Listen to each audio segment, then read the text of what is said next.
Sorumuz şu. Yani AB birleşmesinin molar massası bütün san ve AB birleşmesinin massası bütün san bolsa ve AB birleşmesinin massasına şıklar 5 paylanan 4 aşağıda atılan haysisi AB birleşmesinin massası olup bilir. Yani şartımız näme? AB birleşmesinin molar massası bütün san bolmaly ve A paylanan B B'miz dengiren 5 paylanan 4 bolsa diye aşağıdakilerden haysisi molar massası bolup biler. Şuňaly soralarda näle işleýäňiz? Ýani AB'niň molar massasy diýmek, A goşmak B diýmek. Şuýaky A'nyň ýerine 5x diýip alýarys, B'niň ýerine 4x diýip alýarys. Näme üçin? Sebäbi x'ler gysgalsa şu 4-den 5 bolýar. 5x goşmagy 4x. 5x bilen 4x goşmagy näçe bolar? 9x. Onu diýmek biziň AB birleşmämiz molar massasy 9-a bölünýän bir san bolmaly. 69-a bölünmeýär. Onu men 60-y çyzaýyn. 40 hem 9-a bölünmeýär. 63 9-a bölünýär. 100 9-a bölünmeýär. Demek doğru cevabımız 63. B 2 mol okte molekularyň sany näçeden? Bir geçen sapaklarymyzda durup geçipdik. Ýagny bir birleşme AB'niň birleşmäniň en küçük bölegi molekula, elementiň en küçük bölegi atom. Şonky atom AB'ninki molekula. Düşünüksüren bolanma mümkin. Indi şundan dowam edelim. 2 mol kislorod. Şun 1 molunda 6 mol köpelden 10-23 tane molekula var. 10-23 molekula bolsa 2 molunda näçe bolar? X diýäs. 1x'im näçe? X. 2 köpeltmek 6 nol ki takminan 10 bolar. 10 nol 4. Yani 10 diýip ýazaýyn men takminan. Köpelden 10-23. Bolu jogabymyz şundan ibaret. Şunça tane kislorod molekulası var. Indi B jogapda näme bolar? 3 mol natride atom sany. Bunu şeýle atanaklaýan usuly işleseňiz hem bolýar. Ikisinden ýa-da şu formula bilen işleseňiz hem bolýar. N deňdir N paýlanan Na. Şuýda şu NA'myz eger birleşme bolsa molekulaň sany görkezär, atom bolsa atom sany görkezär. N'imiz şuýda şu formulada 3 mol natri deňdir. N'imiz bize soraýar näçe atom var? N'amyz Avogadro sanymyz biziň 6 nol ki köpelden 10-23.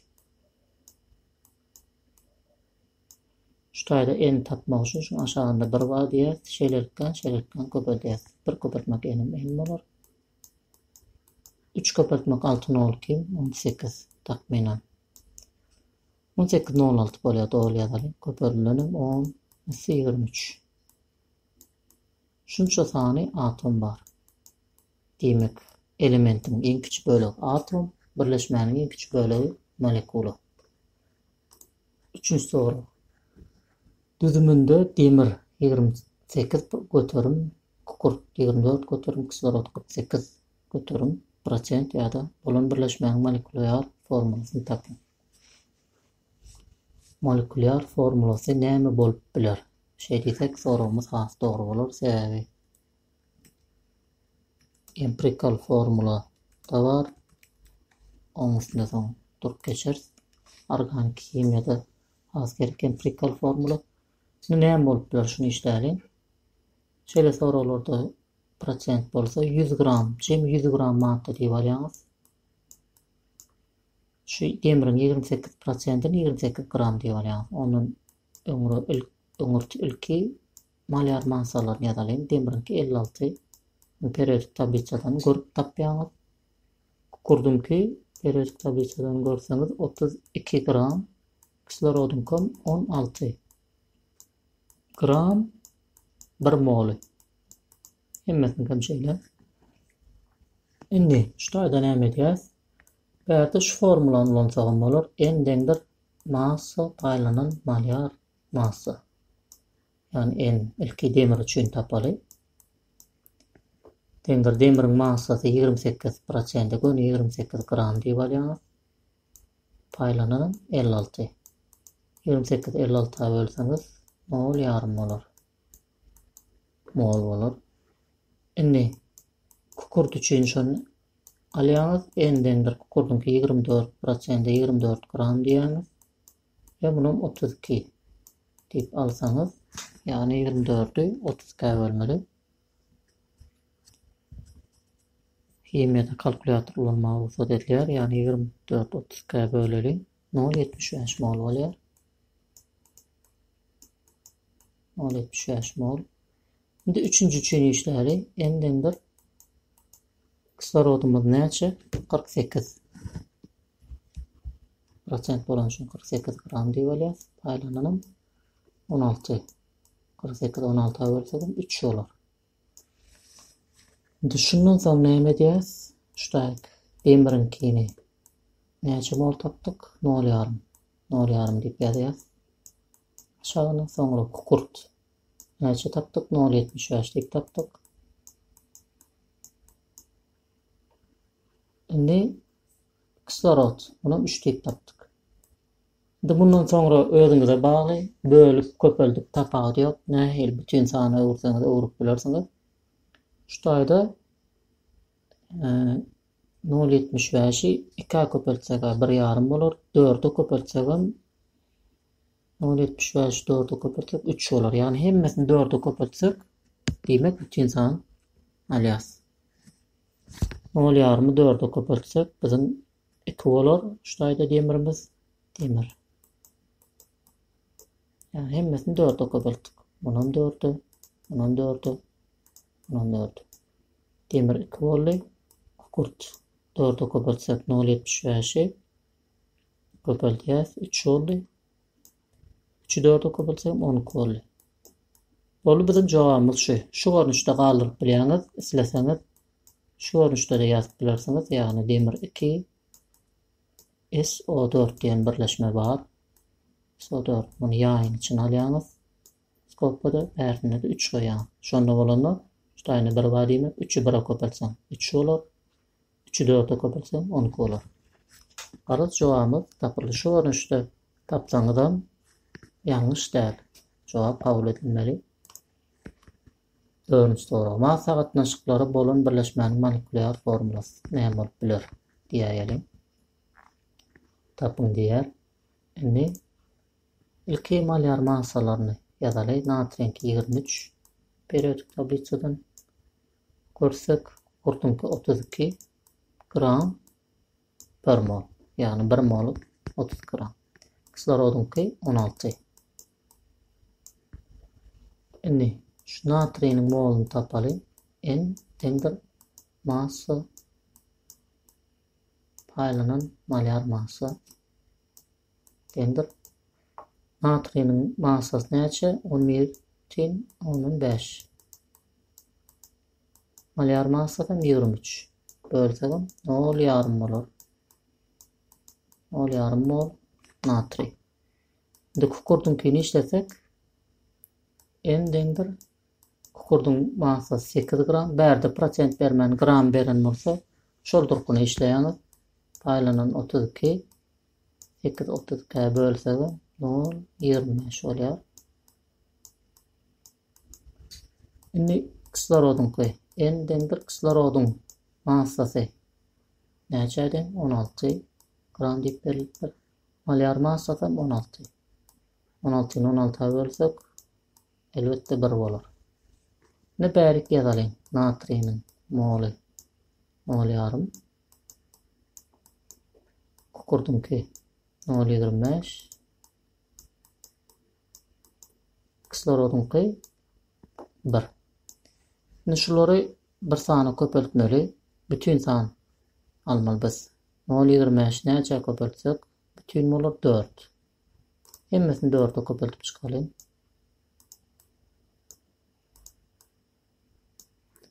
0,20 4'e köpeltsek 2 bolar. Natry 2. 0,25 4'e köpeltsek 1 bolar. 1'e 4'e köpeltsek 4 bolar. Natry 2 SO4. Bunda bizim cevabımız natry 2 SO4. 4. sorumuz şundan tamamlanıyor. 5. soruya geçelim. Kalsiyum kislorod bilen birleşmelerinde 20,10 gram oksit emile geldi. Näçe mol kislorod täsirleşmeye girdi? Näçe gram kalsiy oksilendi? Bunun ýaly sorularda näme etmeli? Täsirleşmäni ýazmaly. Yani kalsiy koşmak kislorod O2 dendir kalsiy oksidi bolar. Yani kalsiy oksidi. Ne denmemeli şutayda? Bärde 2 kislorod bolan üçin bärik öňüne koýýas.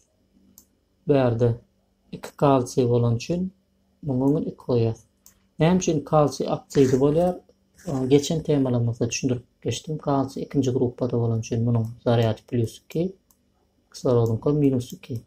+2 bilen -2 bolsa, ýa-da kalsiy oksid diýen bir birleşmeni emele getirýär. Bu şutaýda bize näme berilen? 20,10 gram oksit emele geldi. Şunun massat berilen 20,10 gram. Şimdi biz molunu tapmaly. Onun üçin periodik tabliçadan kalsiýnyň molar massasyny görmeli. Periodik tabliçadan kalsiýnynkini göreli.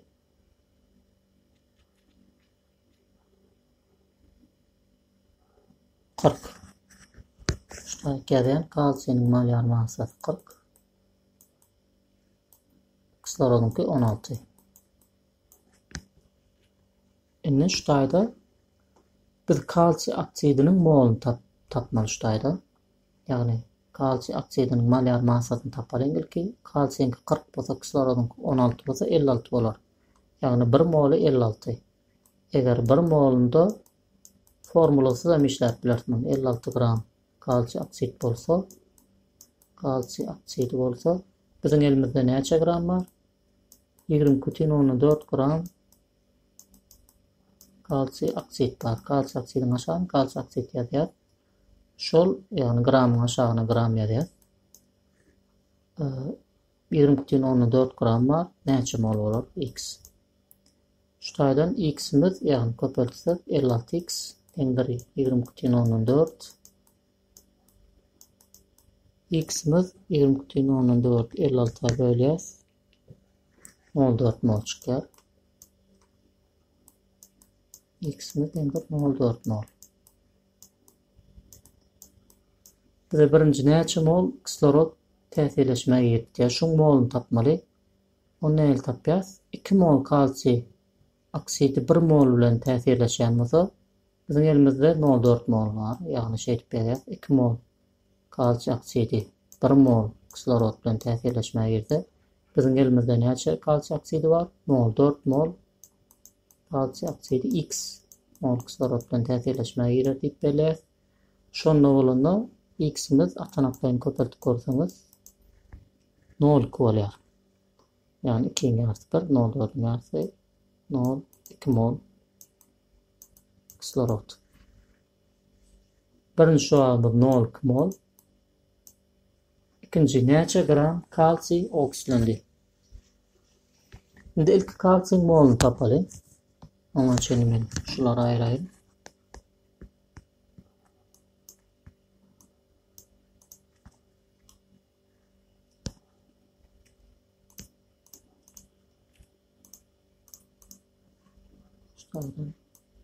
Şutaýlaryny aýraýyn.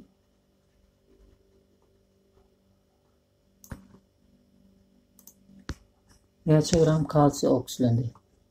Bunu näle hasaplaýas? 2 mol kalsiy oksidi bilen 2 mol kalsiy reaksiýaga girýär. 2 mol kalsiy oksidi bilen 2 mol kalsiy reaksiýaga girýär. Ya da şunu emele getirmek üçin 2 mol kalsiy reaksiýaga girýär. Biz kalsiy oksidinin molunu tapypdyk. 20,4'i şu 56'a bölüp 0,4 mol çıktı. 0,4 mol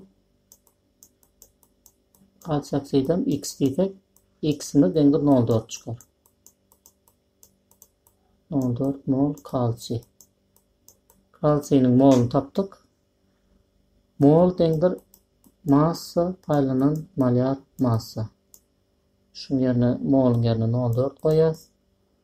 Molar massanyň yerine 40 koýas. Ya kalsiýnyň molar massasy 40. 40 0,4'e köpeltsegem 16 gram bolýar.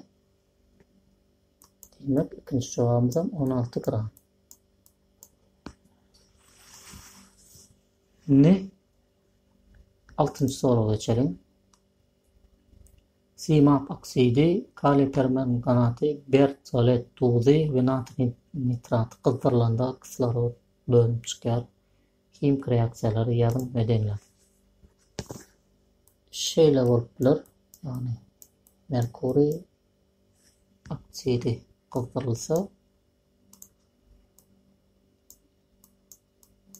şu koşmağım kislorod O2.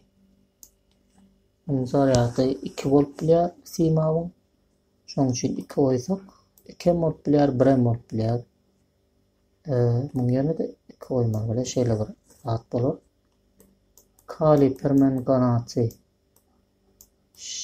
bunu dargatsak temperatura bilen şeýle bir madda emele gelýär.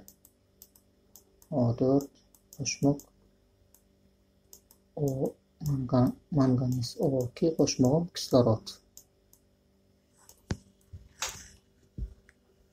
Bu käbir reaksiyalardan habardar bolun diýip, yani bilmeňiz üçin yazdım bunu. Şimdi bunu näle deňleýäs? Kaliy, iksan kaliy bolan üçin 2 koýas. Ve bärde kislorod Torun sany 8, bärde 4, 5, 6, bärigen 2, yani 4, 6, 7, 8.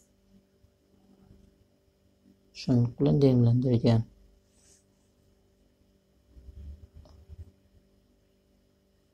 Iksan manganiz, doğru.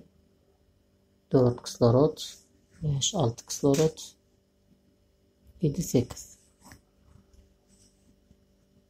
Reaksiyamız şeýler bilen deňlendi. Şimdi kaliy klor O3 kaliy klor O3 onu kızdırsak şeýle duzy emele gelýär. Kaliy klor koşmagam O2. Bunu deňlesek şunu 2 koýas.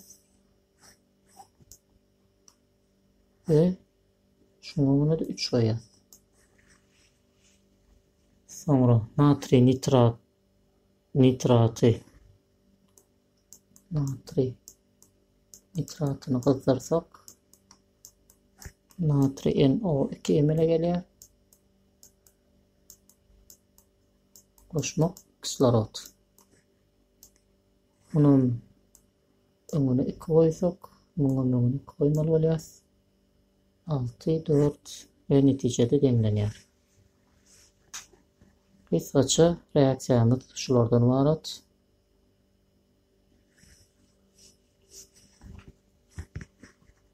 Şimdi 7. soruya geçelim. Kadaly şertlerde 10 litr kislorod almak üçin näçe mikdarda vodorod peroksidi gerek? İkinci notda vodorod peroksidi durnuksuz madda dargaýar. Vodorod peroksidi näme diýmek? H2O2 diýmek. Suwa bir kislorod goşular. Bu näle dargaýar? H2O suw bilen kislorodda dargaýar. Durnuksuz bolan üçin suw bilen kislorodda dargaýar. Indi reaksiýany şuýda deňläli. Şunun öňüne 2 koýsak, 2 köpeltmek 4 vodorod, bärde de 4 vodorod bolar. 2 köpeltmek 2 4 kislorod, bärde 2 kislorod, bärde de 2 kislorod. Neticede şunun bilen reaksiýamyz deňlendi. Indi kadaly şertler näme diýmek? Kadaly şertler diýmek basyş 1 atmosfera diýmek. Temperatura da 0 gradus diýmek. temperatura 0 gradus. Kadaly şertler bilen otak temperaturasyny ulaşdyrmaň otak temperaturasy 25 gradus, kadaly şertlerdäki temperatura 0 gradusga barabardyr. Indi 11,10 litr kislorod almak üçin näçe mukdarda vodorod peroksidi gerek? Kadaly şertlerde ähli gazlar 20,4 litr, ähli gazlaryň 1 moly, ýagny 1 mol islendik gaz, bärde kislorod, 1 mol kislorod kadaly şertlerde 20,4 litre barabardyr. Onu ýatdan bilmelisin hemede. Bizim elimizde 11,12 litr var kislorod, litrin aşağı litreye 11,12 litr. X mol diye şundan atanaklayın köpelsek. Yani X'imiz 11,12'yin 20,4'e bölsek 0,5 mol bolýar. Indi 0,5 mol kislorod var. Bizim elimizde o 2. Bize vodorod peroksidinin näçe mukdar diýipdir, gram ýa-da mol soramandyr. Biz molly tapyp biliriz. Ýagny 1 mol kislorod emele getirmek üçin 2 mol peroksid reaksiýaga girmeli, ýagny 1 mol emele getirmek üçin 2 mol peroksid reaksiýaga girmeli. Bizim elimizde näçe var? 0,5 var. 0,5 üçin X peroksid diýsek, bärde atanaklayň usuly X'imiz dendir 1 mol bolar. 1 mol vodorod peroksid gerek. Jogabymyz şundan ibaret. Şimdi 8-nji soraga geçeceğiz. Kislorodun yeterlik ýagdaýynda, yani kislorod artykmyşlyk ýagdaýynda 1 mol kömür ýakylanda şunça 402 kilojoule bölüm çykýar. 33.520 kilojoule bölüm çykmasy üçin näçe gram kömür ýakmalydygyny hazırlan. Şeýle soralarda näme etmeli? İlkinji nowatda reaksiýany deňlemeli. Reaksiýany ýazmaly, ýagny kömür vodorodun kömür kislorodun boluş şertinde şeýle ýanýar, kömür goşmak kislorod deňdir kömür turşy gaz emele gelýär. CO2. Boldy. Reaksiýamyz deňlenen. Şunda 1 mol, şunda 1 mol, şunda da 1 mol. Kislorodun yeterlik ýagdaýynda 1 mol kömür ýakylanda şunça 1 mol kömürden bölünip çykýan ýyllyk 402,24 kilojoule. Bolsa diýer, şunça kilojoule bölünip çykmasy üçin näçe gram kömür gerek? Onu biz şunça edip berýäs. 402 kilojoule-da 1 mol kömür. Şunu 402 diýip alaly takminan 402 kilojoule-da bölünip çykanda 1 mol kömür täsirleşmäge girýär. 1 mol kömür täsirleşmäge girýän bolsa bizim elimizde 33.520 kilojoule var. Şunça bölünip çykmasy üçin näçe mol kömür gerek? X diýeli. İlk molda tapmalybyz. Atanaklayň usulda 402x dendir 33.520'ni 1'e köpeltsek 33.520'nin özü bolar. 120. 33.520'ni 402'ye bölýäs. 33.520'ni kalkulatorda bölýäs. 402,24'e böleýelim. Şonda bolanma x'imiz 83,33. Yani x'imiz takminan 83 mol kömür çykýar. Kömürüň näçe gram kömür ýakmalydygyny sorar. Kömürüň 1 mol var periodik tabliçadan görseňiz 10 gram var. 10 gram kömür var 1 mol kömürde. Bizim elimizde näçe mol kömür var? 83 mol kömür. X gram bolar. X'imiz deňdir 83'ü köpelýäs 10'ka. 1000 gram bolar. 1000 gram. X'imiz 1000 gram. Ýagny 1 kilogram boldy takminan. Cevabımız şundan ibaret.